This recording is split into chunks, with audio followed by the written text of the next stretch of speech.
हल्की हल्की बारिश हो रही है। भोलू एक बड़े पुराने जगह जगह सिले हुए छाते के नीचे अपना ठेला लगाए खड़ा है। कढ़ाई में तेल गरम हो रहा है। मसाले की तेज महक हवा में तैर रही है। भोलू कोयले की आग को पंखे से हवा दे रहा है। अरे रे, क्या इस वरुण देव का कोई टाइम टेबल नहीं है? मन में आया नहीं कि ऊपर से बाल्टी भर पानी उड़ेल दिया। मेरी आग बुझ रही है और उन्हें नहाने का मन कर रहा है। तभी दूर से घसीटा सिर पर बोरी ओढ़े बारिश से बचते हुए दौड़कर भोलू के ठेले के पास आता है।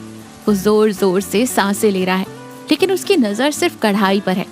हा, भोलू मेरे भाई, क्या महक है। सच कह रहा हूँ, तुम्हारी कढ़ाई से जो महक आ रही है ना, मुर्दे को भी भूख लगा दे। मुर्दे का तो पता नहीं घसीटा भाई, लेकिन तुम्हारे जैसे मुफ्त खोरों को तो 7 कोस दूर से भी खींच लाती है।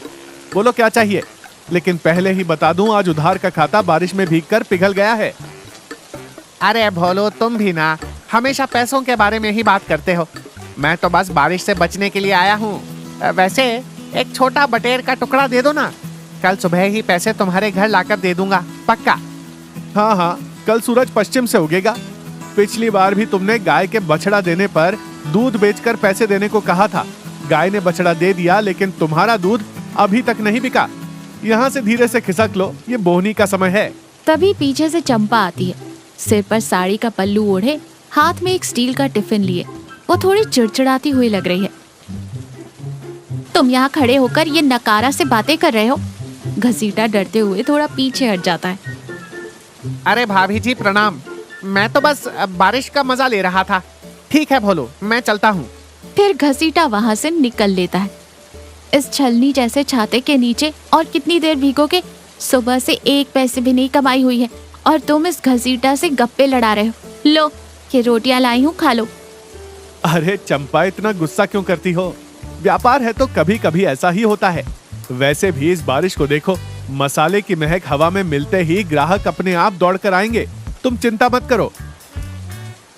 मुझे तुम्हारी फिक्र है भोलू। दिन भर आग के सामने जलते हो, फिर इस ठंडे पानी में भीगते हो। बीमार पड़ गए तो घर कैसे चलेगा? अरे तुम्हारी डांट सुनने के लिए तो मैं यमराज से भी लड़ जाऊंगा। ये सर्दी खांसी क्या चीज है? जाओ, तुम घर जाओ, मैं शाम को आऊंगा। चंपा मुंह फेरती है, लेकिन हंसते हुए वहां से चली जाती है। भोलू फिर से अपने काम में लग जाता है। रात का समय, बारिश मूसलाधार हो जाती है। बादल गरज रहे हैं, पूरी सड़क सुनसान है। भोलू का छाता हवा से उड़ने जैसे हो रहा है। उसने ठेले के चारों ओर प्लास्टिक के कवर बांध दिए हैं। आज एक भी ग्राहक नहीं आया है। कढ़ाई में केवल 4-5 बटेर फ्राई के टुकड़े ही बचे हैं।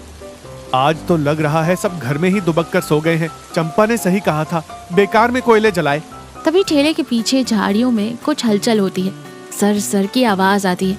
भोलू डर जाता है और पास ही पड़ी एक मोटी लकड़ी उठा लेता है। कौन है? कौन है वहाँ?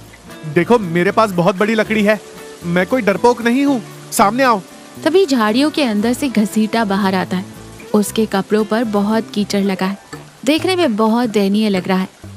अरे मारना मत भाई, मैं ही हूँ तुम्हारा घसीटा। तुम झाड़ियों में क्या कर रहे हो बे? सुअर की तरह कीचड़ में लौट रहे हो क्या? अरे भोलू भाई, क्या बताऊं, उधर नाले के पास एक भूत मेरे पीछे पड़ गया। सफेद साड़ी, उल्टे पैर। मैं जान हथेली पर रखकर भाग कर आया हूँ। भाई बहुत घबराहट हो रही है, दिल धक धक कर रहा है। थोड़ा वो बटेर का टुकड़ा दे दो, प्रोटीन मिलेगा तो शरीर में थोड़ी जान आ जाएगी। भूत? अरे घसीटा, भूत तुम्हारे पास आ भी जाए तो उधार मांगकर ही भाग जाएगा। प्रोटीन का नाम लेकर तुम मुझे उल्लू बनाने की कोशिश कर रहे हो। जा यहाँ से, आज वैसे ही बोहनी नहीं हुई है। मेरा दिमाग मत खा। तुम बहुत कठोर हो भोलू, एक दिन तुम्हारा यही कंजूसपन तुम्हें डुबो देगा। मैं जा रहा हूँ, भूख से मर भी जाऊं तो भी तुम्हारे पास से कुछ नहीं मांगूंगा। फिर बड़बड़ाते हुए चला जाता है। भोलू अपना ठेला समेटना शुरू करता है। आज भी कोई कमाई न होने के कारण वो दुखी है। उसी रात भोलू घर पहुंचता है। चंपा लालटेन जलाए बैठी है। भोलू चुपचाप बर्तन को एक कोने में रख देता है। आज भी कुछ नहीं बिका ना? बारिश बहुत तेज थी चंपा, कोई घर से बाहर ही नहीं निकला। कोई बात नहीं, कल बिक जाएगा। मैंने मूंग की दाल और चावल बनाए हैं। आओ, हाथ धो लो, साथ में खाते हैं। ये मुश्किल समय भी बीत जाएगा। तुम हो ना, मुझे लगता है मैं कोई भी मुश्किल सह सकता हूँ। तीसरे दिन बारिश बाढ़ जैसी हो गई है।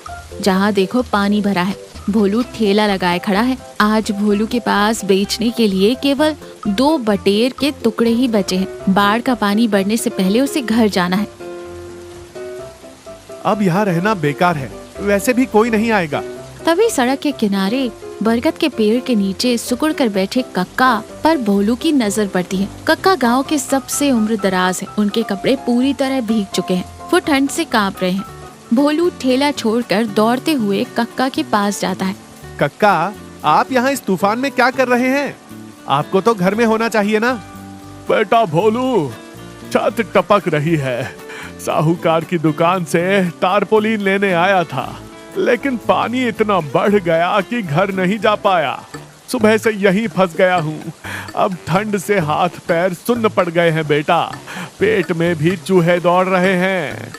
कक्का की हालत देखकर भोलू का दिल पसीज जाता है। कक्का के चेहरे पर बेबसी और भूख साफ दिखाई दे रही है। अरे कक्का, उठिए, मैं हूँ ना। भोलू दौड़कर अपने ठेले के पास जाता है। उसके बर्तन में आखिरी 2 बटेर के टुकड़े बचे हैं। उसने सोचा था कि उन्हें बेचकर कम से कम चंपा के लिए सब्जियां तो ले जाएगा। अगर ये भी दे दूंगा तो आज भी घर खाली हाथ ही जाना पड़ेगा। चंपा क्या सोचेगी? लेकिन कक्का की दयनीय स्थिति देखकर भोलू का मन पिघल जाता है। वो तुरंत उन 2 टुकड़ों को आग में गर्म कर एक पत्तल में निकालकर कक्का के पास लाता है। कक्का, लीजिए, गर्मा गर्म है, इन्हें खाइए, आपके शरीर में थोड़ी गर्मी आएगी। कक्का कांपते हाथों से पत्तल लेते हैं। लेकिन बेटा, इसके लिए पैसे, मेरे पास तो फूटी कौड़ी भी नहीं है। अरे कक्का, पैसों के बारे में मुझसे बात करेंगे? बचपन में मैं आपके कंधों पर बैठकर पूरे गांव में घुमा हूँ। आप पहले ये खाइए। फिर धीरे धीरे कक्का खाते हैं। गरम मसाले और उस मांस से उनके शरीर की कपकपी थोड़ी कम हो जाती है। उनके चेहरे पर दिखने वाली उस संतुष्टि को देखकर भोलू की थकान, कमाई ना होने का दुख सब गायब हो जाता है। खाने के बाद कक्का भोलू के सिर पर हाथ रखते हैं। बेटा भोलू, आज तुमने मेरी जान बचाई है। इंसान का पेट बहुत छोटा होता है बेटा, लेकिन तुम्हारा दिल बहुत बड़ा ही रखना। भूखे को अपना निवाला देने वाले का भंडार ऊपर वाला कभी खाली नहीं रखता। तुम्हारी यही दया, रहमदिली ही तुम्हारी असली दौलत है। भोलू की आंखों में भी पानी आ जाता है। वो कक्का को सहारा देकर खड़ा करता है और धीरे धीरे पानी में गिरने से बचते हुए उन्हें उनके घर छोड़ देता है। बारिश रुक गई है। हल्की हल्की धूप खिली है। भोलू घर के चबूतरे पर बैठा है। चंपा चाय बना रही है। रात को भोलू खाली हाथ लौटा था। उसे चंपा को कक्का की सारी बात बता दी थी। भोलू चाय का कप लेते हुए, चंपा, कल भी मैं एक पैसा नहीं लाया, तुम मुझ पर गुस्सा तो नहीं होना? चंपा चाय का बर्तन किनारे रखकर भोलू के पास आकर बैठती है। उसके चेहरे पर गुस्सा नहीं, बल्कि एक अजीब सी शांति और गर्व दिखाई दे रहा है। पागल हो गए हो भोलू तुम, गुस्सा क्यों करूंगी? पैसों से कोई भी अपना पेट भर सकता है, लेकिन कल तुमने कक्का से जो दुआएं कमाई है ना, वो इस गांव के बड़े से बड़े करोड़पति को भी नसीब नहीं होती। मतलब तुम मुझे डांटोगी नहीं? तुम्हें तब डांटूंगी जब तुम उस घसीटा को कभी मुफ्त में कुछ खिलाओगे। कक्का की बात अलग है। मुझे तुम पर बहुत गर्व है भोलू, तुम सच में बहुत अमीर हो। तभी बाहर से घसीटा की आवाज सुनाई देती है। ओ भोलू, ओ भोलू, धूप निकल आई भाई, आज बोहनी करवा ले, वो भी उधार पर। भोलू और चंपा एक दूसरे को देखकर जोर जोर से हंसने लगते हैं। अरे जा यहाँ से घसीटा, आज मेरी चंपा ने भी मुझे अमीर कह दिया है। अब मैं गरीबों को उधार नहीं देता। घर में दोनों की हंसी गूंज उठती है। बाहर घसीटा बड़बड़ाता हुआ वापस लौट जाता है। भोलू को समझ आ जाता है कि जीवन में पैसे ही सब कुछ नहीं है। ईमानदारी से रहते हुए दूसरों की मदद करने में जो खुशी मिलती है, वो दुनिया के किसी भी गर्मा गर्म बटेर फ्राई से ज्यादा स्वादिष्ट होती है। वह ऑटो किसी भी पल स्टार्ट होगी, बीच सड़क पर किस पल बंद हो जाएगी, यह खुद ऑटो बनाने वाले इंजीनियर को भी पता नहीं होता था। गांव के लोग आपातकालीन में कहीं जाना होता तो मंगाराम के ऑटो की तरफ भूलकर भी नहीं देखते। अगर गलती से कोई यात्री उस ऑटो में बैठ जाता और ऑटो बंद हो जाती तो बीच सड़क पर धक्का न लगा पाने के कारण मंगाराम को तरह तरह की गालियां देते हुए उतर जाते। अब बारिश का मौसम आ गया तो मंगाराम की मुसीबतें तो बयां नहीं की जाती। सड़क पर घुटनों तक पानी भर जाना ही काफी था। ऑटो के साइलेंसर में पानी घुस जाता और गाड़ी तुरंत बंद हो जाती। उस बारिश में यात्री ऑटो को पीछे से धक्का देते हुए मंगाराम और उसके पूर्वजों को याद कर करके गालियां देते, जो अब एक आम बात बन चुकी थी। एक दिन शाम को बस स्टैंड के पास वाली चाय की दुकान पर मंगाराम अपनी ऑटो रोककर चाय पीते हुए खड़ा था। उसी चाय की दुकान के पीछे एक छोटी सी बेंच पर धना और कालू नाम के दो चोर चुपके से बात कर रहे थे। उनकी बातें पास में खड़े मंगाराम को साफ साफ सुनाई दे रही थी। अरे कालू, कल मौसम विभाग वाले ने कहा है कि भारी बारिश होने वाली है।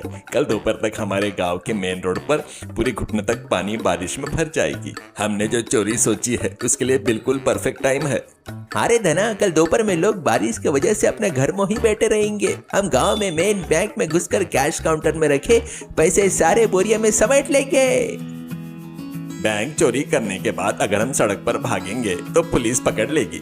इसलिए मेरे पास एक प्लान है। हम बैंक के आगे जमा हुए पानी में एक छोटा मोटर बोट तैयार रखेंगे।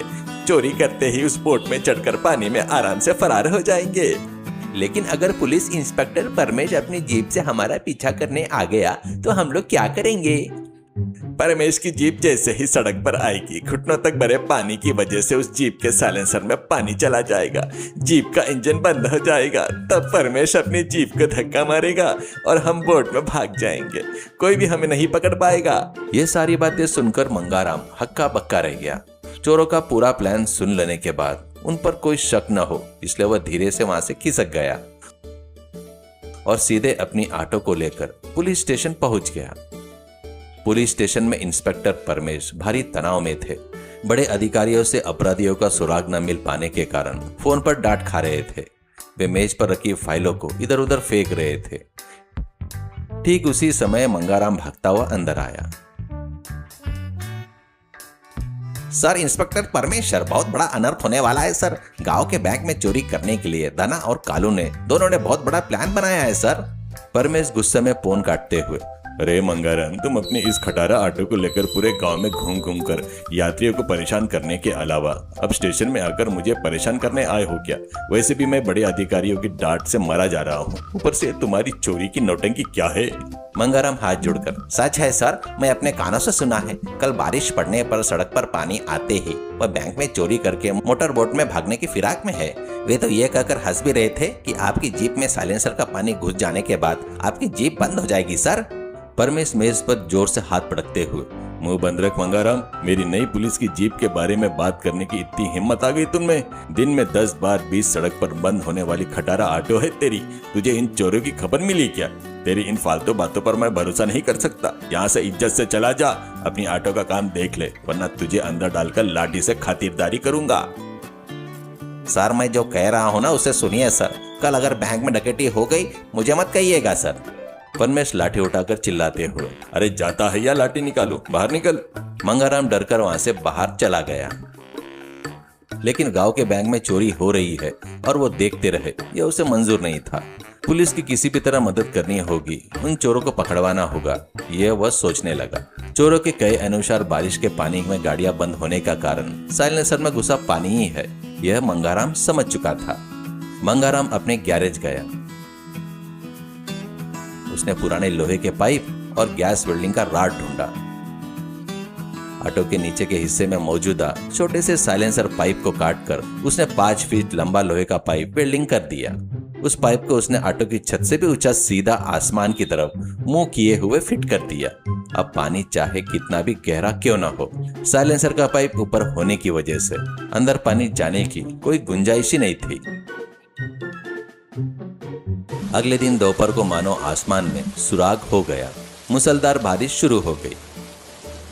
2 घंटों के भीतर रामपुर शहर की सारी सड़कों में घुटनों तक भरे पानी से तालाब जैसा दिखने लगा। सड़क पर खड़ी बाइकें और बसें सभी साइलेंसर में पानी घुसने से वे बंद हो गई। मंगाराम ने अपनी नई लंबी साइलेंसर वाली ऑटो को स्टार्ट किया। डब डब डब डब की आवाज करते हुए, लंबे पाइप से धुआं छोड़ते हुए ऑटो बिना किसी रुकावट के पानी से आराम से आगे बढ़ने लगी। मंगाराम अपनी ऑटो को सीधे रामपुर के मेन बैंक के पास लेकर आया। तब तक आगे पानी में धना और कालू तैयार की हुई मोटर बाइक तैयार रखी थी। बैंक के अंदर से धना और कालू बड़े बड़े पैसों के बोरे को लेकर भागते हुए बाहर आए। उन्होंने उन बोरे को बोट में फेंका, बोट स्टार्ट की और तेजी से भागने लगे। बैंक मैनेजर भागता हुआ आया, जोर जोर से चिल्लाने लगा। चोर आ गए, चोर, बैंक में डकैती हो गई, बचाओ करके चिल्ला रहा था। ठीक उसी समय इंस्पेक्टर परमेश अपना सायरन बजाते हुए पुलिस जीप से बैंक के पास पहुंचे। उन्होंने भागते हुए चोरों को बोट से देखा। अरे अरे, ये क्या? उस मंगाराम की बात सच थी। चोर सचमुच बैंक डकैती करके मोटर बोट में भाग रहे हैं। उन चोरों को मैं छोड़ूंगा नहीं, करके कहते हुए परमेश ने अपनी जीप को तेजी से आगे बढ़ाया, लेकिन थोड़ी दूर जाते ही घुटनों तक भरे पानी में जीप का साइलेंसर डूब गया। बुड़बुड़ की आवाज आई और जीप का इंजन बंद हो गया। परमेश ने कितनी भी सेल्फ स्टार्ट मारी, जीप टस से मस नहीं हुई। चोर कालू बोट से हंसते हुए, देखा धना, मैंने कहा था ना परमेश की जीप पानी में बंद हो जाएगी, अब हमें कोई नहीं पकड़ सकता। ठीक उसी समय मंगाराम अपनी जुगाड़ ऑटो को पानी में चलाता हुआ लाया, जीप के बगल में रोक दिया। ऑटो के लंबे साइलेंसर पानी के ऊपर धुआं निकल रहा था। सर, इंस्पेक्टर परमेश सर, आइए, बिना सोचे जल्दी मेरे ऑटो में बैठिए, चोर भाग रहा है।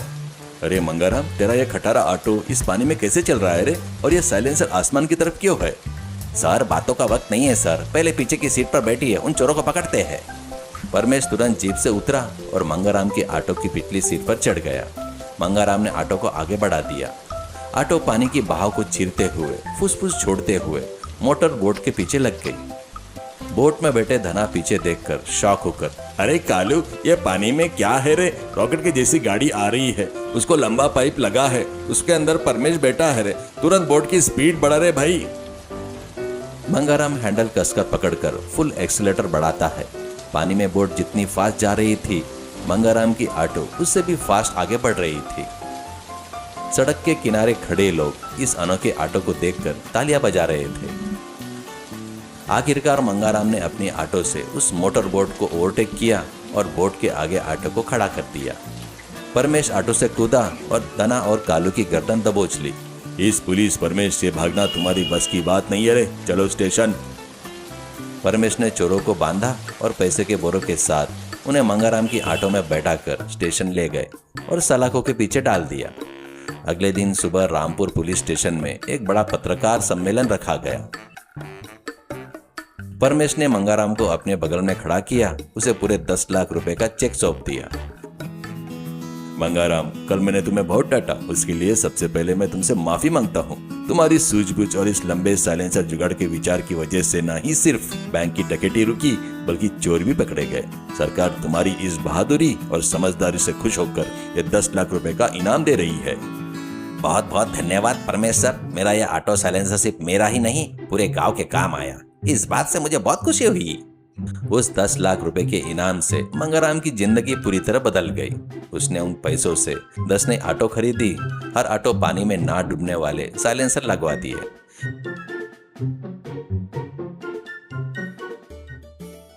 गांव के गरीब ऑटो ड्राइवरों को बहुत कम किराए पर वो ऑटो देकर वह शहर का सबसे बड़ा ऑटो मालिक बन गया।